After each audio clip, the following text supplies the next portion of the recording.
Oke, Assalamualaikum warahmatullahi wabarakatuh. Waalaikumsalam. Oke. Ini dari mana Pak, kalau boleh tahu?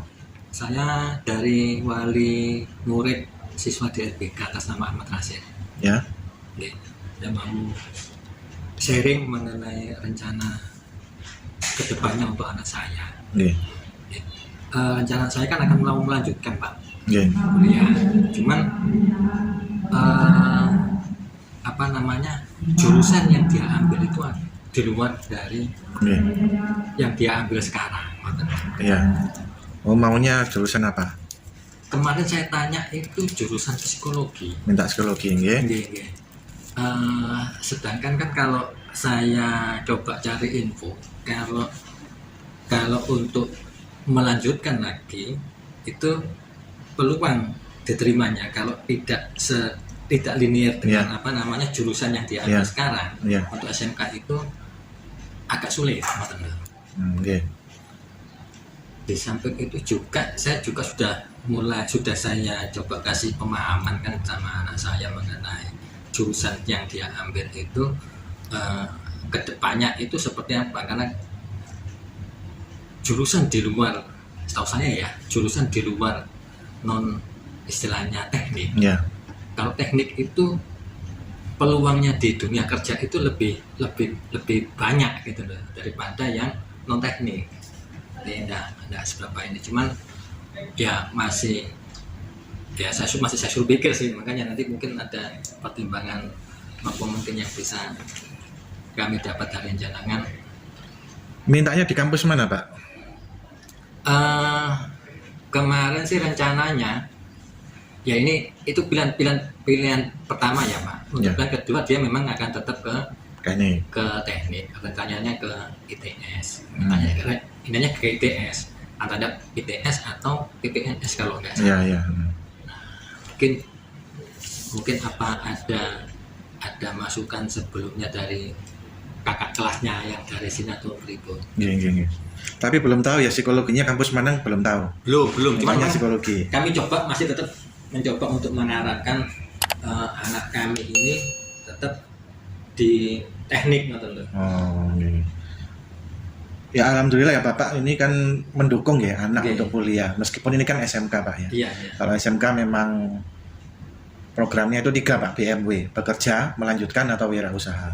Anak-anak diberi kebebasan itu, mau melanjutkan kerja, ataukah melanjutkan kuliah atau wirausaha. Nah kita nggak bisa paksakan salah satunya kemana, meskipun SMK ya orientasinya ke bekerja. Kalau di SMA, apalagi dulu waktu saya ditempatkan di SMA ya, kalau bisa 100% siswa itu kuliah. Jadi begini Pak, sebelumnya saya tanya Bapak kerja di mana Pak? Saya di Bluetooth Pak. Oh, driver. Alhamdulillah Bapak mendukung ya. Nah kalau masalah negeri sama swastanya gimana Pak? Nggak ada masalah ya. Nggak ada masalah ya, masalah biaya jadi bukan faktor ya. Jadi dari Bapak biaya nggak masalah, mau anak ini negeri atau swasta nggak masalah. Cuma keinginan dari Bapak ini kalau bisa ke teknik ya. Ini anak pertama. Anak pertama ya, berarti ini pilihan tantangan pertama Bapak, karena ini lanjut kuliah atau enggak. Seandainya dia benar-benar milih non teknis gimana Pak? Ya kalau itu memang dia sudah bulat ya mau nggak mau kita harus support, cuman ya memang dia harus tahu konsekuensinya gitu loh. Nah itu Pak, perlu memang ada kesepakatan kepada orang tua, karena memang ini kalau berkaca dari kasus sebelumnya, ini nggak hanya masalah jurusan Pak, tapi lokasi. Ada anak yang minta jauh dari orang tua. Pak saya minta kuliah ke Malang, tapi sama ibunya nggak boleh, perempuan. Kamu deket-deket sini aja, jurusan apa, mau negeri mau swasta nggak masalah. Lu kan di sana ada Pak D, nggak masalah. Mau ngekos tapi kan dekat saudara. Tapi kamu jauh perempuan. Akhirnya ada kesepakatan. Kamu kalau memang di sana ya harus cari uang sendiri.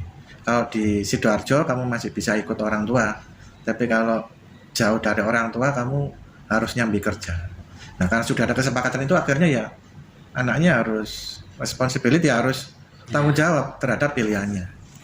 Nah jadi mau nggak Bapak kasih kesepakatan kalau memang nanti anaknya pengen kuliah non teknis, konsekuensinya apa?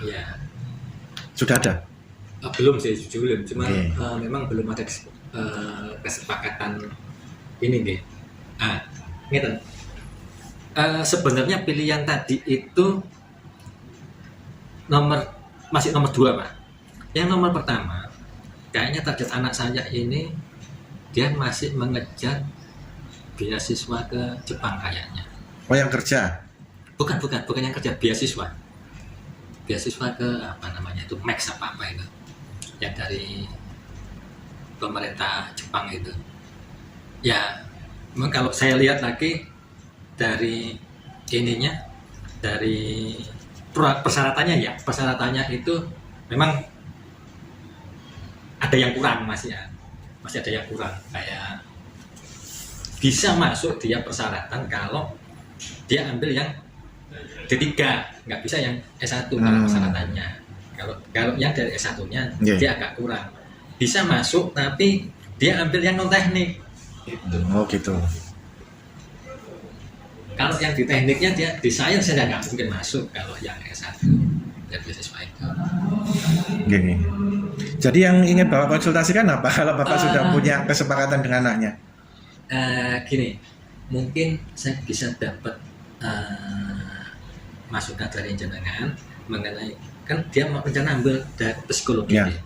Nah, yang menurut saya Bu, dari jurusan psikologi ini mungkin prospek kedepannya itu seperti apa sih mungkin jenengan, atau di di pasaran dunia kerja ini kebutuhannya seperti apa? Iya, gini Pak, nanti nggak usah nanti, sekarang saja itu kan dituntut kreatif Pak ya. Orang itu dituntut kreatif. Ya meskipun di dunia kerja ya orang dituntut kreatif. Cuma kalau ngelihat generasi Z atau generasi Alpha, anak sekarang itu anak lebih senangnya itu ke wirausaha, usaha sendiri. Bahkan pakai media sosial, TikTok, YouTube itu seperti itu. Nah kalau anak-anak psikologi, terutama kakak kelas yang pernah Pak, kebetulan juga anak GRB, ambil psikologi UNESA, masih sering WA sama saya anaknya.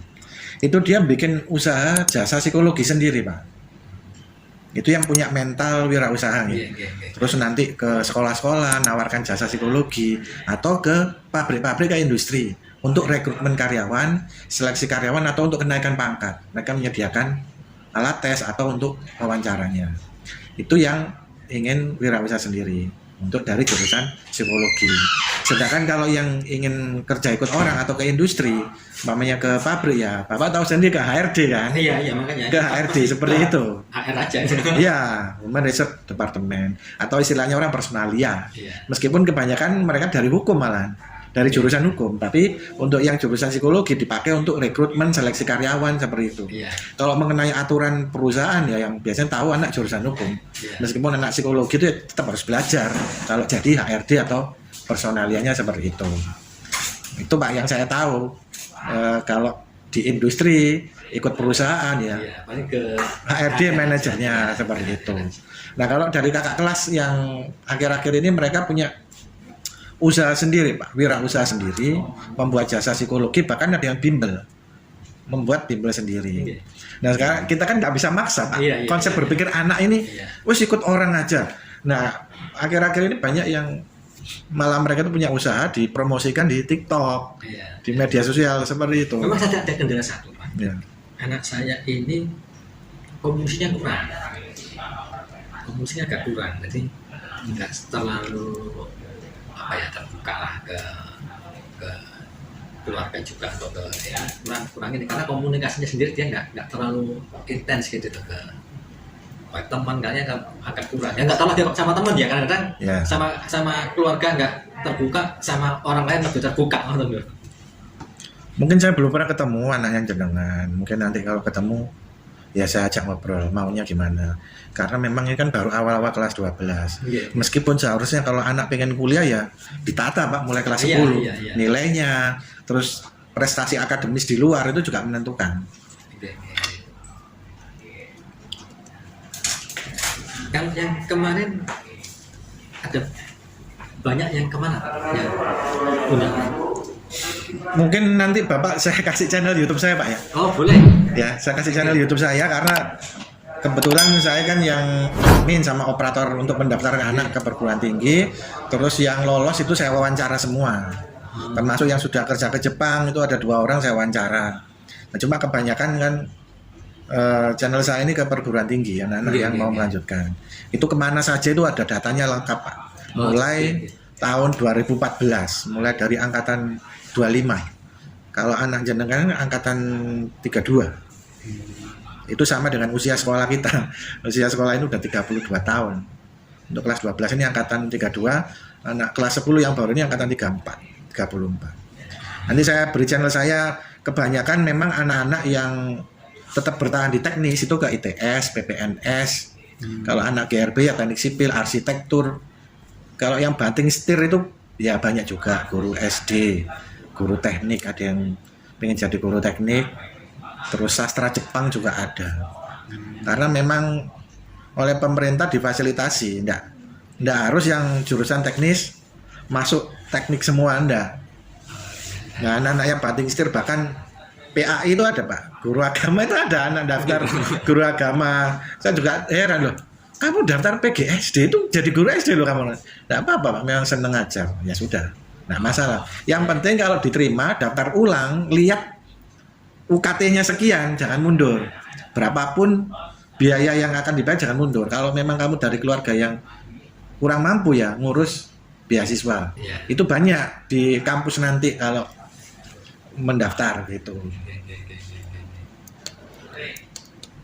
Nanti Bapak bisa lihat Pak, anak-anak ini memang enggak, arahnya memang menyebar, enggak semua ke teknik. Kecuali memang awal-awal sekolah ini berdiri ya, memang banyak yang bekerja ke teknik. Seiring itu kita jurusannya mulai bertambah, ada pendingin, ada komputer gitu kan. Nah kuliah juga sekarang semakin menyebar anak-anak itu, enggak semua ke teknik, meskipun jurusan favorit yang dipilih anak-anak itu teknik mesin. Setelah saya rekap dari tahun ke tahun, banyak anak yang diterima di teknik mesin UNESA. Tapi ya namanya zaman makin berkembang, pola pikir anak berubah. Yang mau jadi guru, mau jadi dosen juga ternyata banyak. Itu yang membuat saya ya akhirnya, ya alhamdulillah ya Lea, nanti kalau kita semua pensiun kamu yang gantikan. Jadi ilmunya bermanfaat, insya Allah ilmu kita terus dipakai kalau kamu mau jadi guru. Saya kira jawaban saya sementara itu Pak. Siap, nanti saya tunggu. Iya, nanti saya share di WA-nya jenengan itu ya. Sementara itu Pak, dari saya ini saya mau ada. Ngapunten,